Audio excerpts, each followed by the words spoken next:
Ayun guys, no, start na tayo.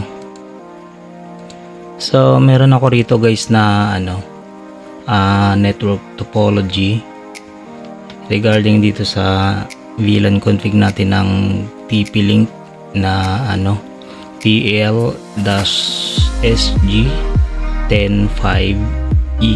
So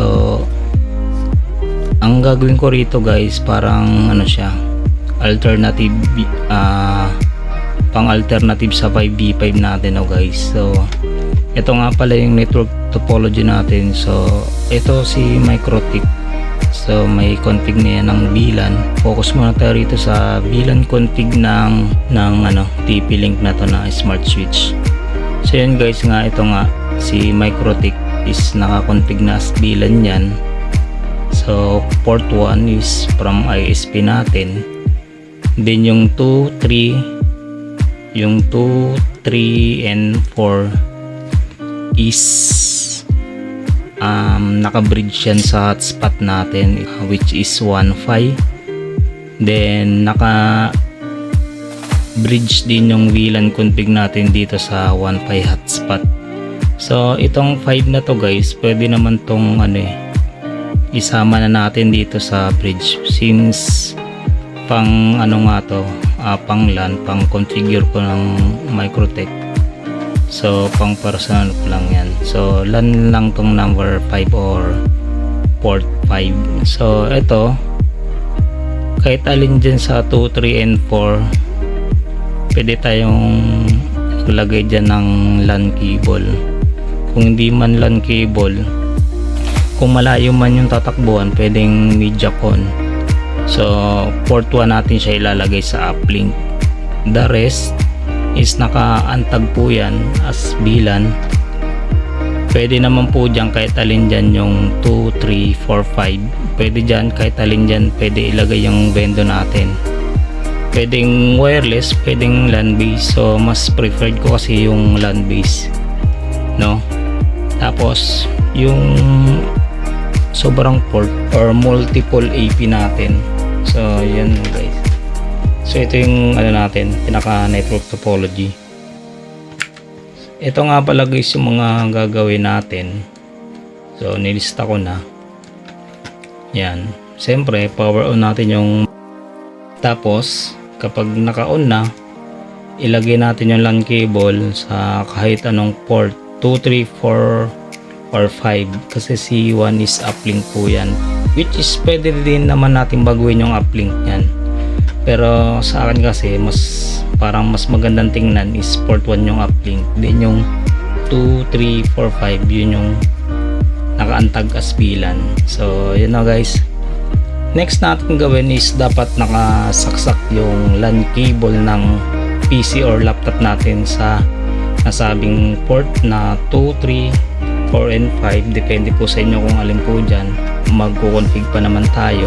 Then ngayon is mag-static tayo sa laptop natin or PC. So eto na yon. Right click natin to, network, then advanced, more network, tapos right click natin yan, then Ethernet protocol version 4, double click. So gagawin nating static yan. Ang gateway nga pala ng TP-Link natin guys na smart switch is 0.1. So dapat hindi ka parehas kapag mag-static tayo. 6805. Okay, pwede yan. Okay natin.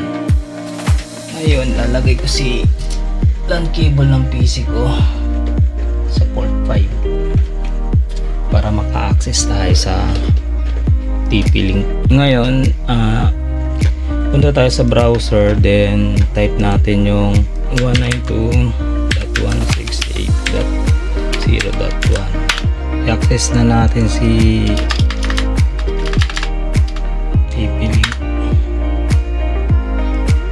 New user, admin, then admin, tapos create tayo yung new password. Yung password guys, depende sa inyo kung anong gusto nyo.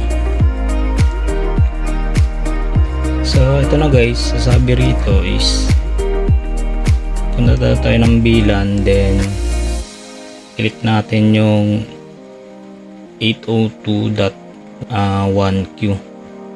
So click natin yung VLAN 802, then click natin tong enable, then apply, tapos okay.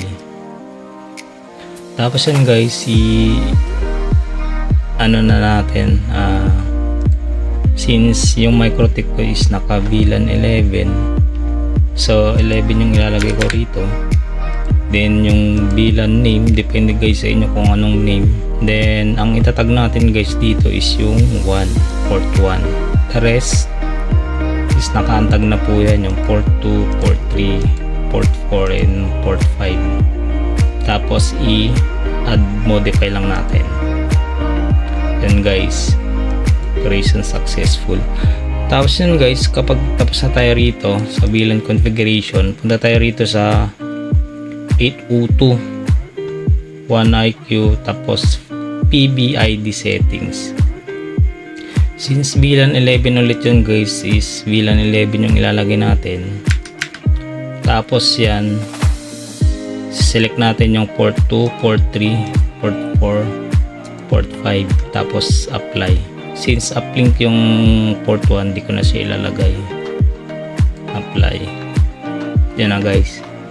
Okay na to guys sa ano natin sa pag-config. So ang gagawin ko rito is ibabackup ko na lang para kapag may chance na mag-add ng VLAN 12 is upload ko na lang yung config nito, then edit ko lang yung VLAN ID.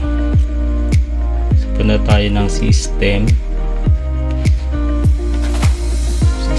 tools, then backup.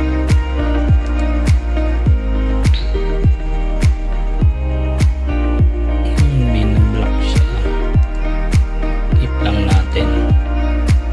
So yan guys, edit ko lang para madali siyang makita. PL SG105E VLAN config.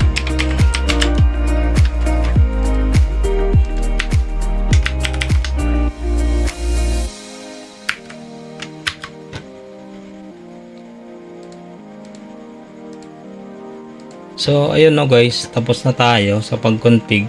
Magte-testing na tayo. Kung may mga isa-suggest kayo guys, i-comment nyo lang po sa baba para at least ma-correct po natin, no? Yun lang po guys. Maraming salamat guys sa panonood ng video na to, and sana makatulong at i-share na rin po natin sa iba. So ayun lang guys, maraming salamat sa inyo guys, and please like naman and subscribe na rin guys. Ayun lang, maraming salamat po sa inyo guys. So ayun guys, no, ito nga pala yung TP-Link natin. So ibabalik ko lang ito sa MikroTik, ito sa taas. Yan.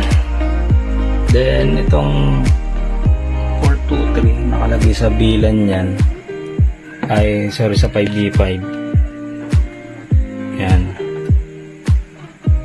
ilalagay ko ngayon siya yung MikroTik sa port 1 ang TP-Link natin.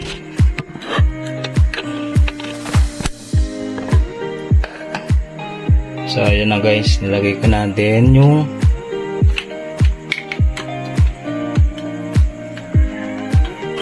cable ng ano natin, custom board na naka LAN base, is lalagay natin sa port 2 ng TP-Link.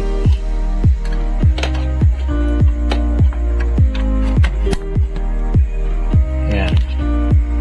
Then yung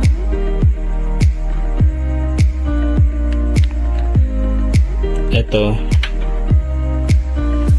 ang 5v5 is gagawin natin access point, lagyan natin sa port 3.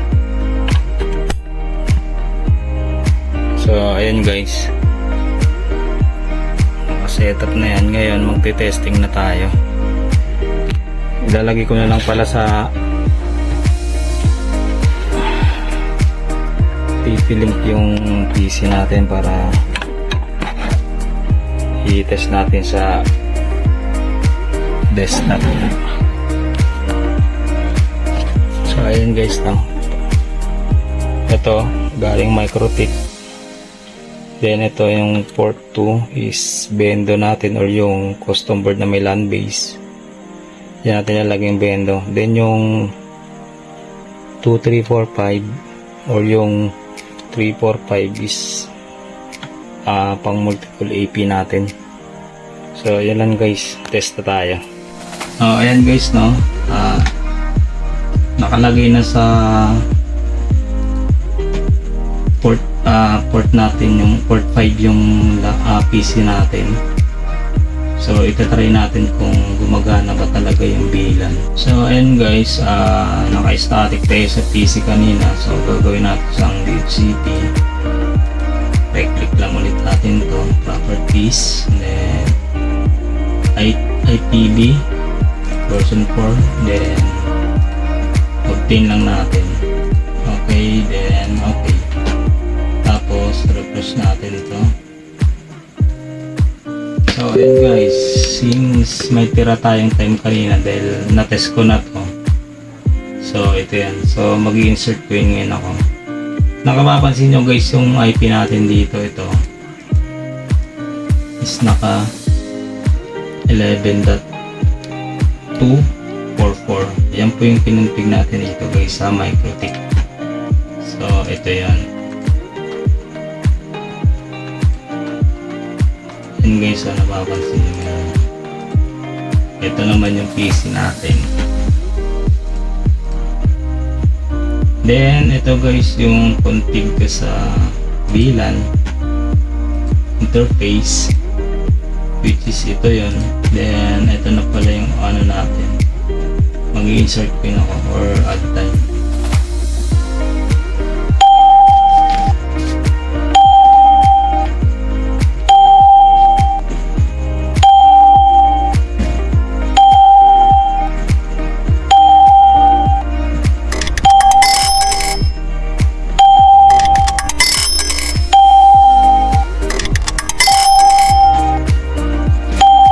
Hindi ako kasi gumamit ng coin slot kasi tanggal wiring lang yun. Kaya gina-jumper ko na lang. Hanggang natin.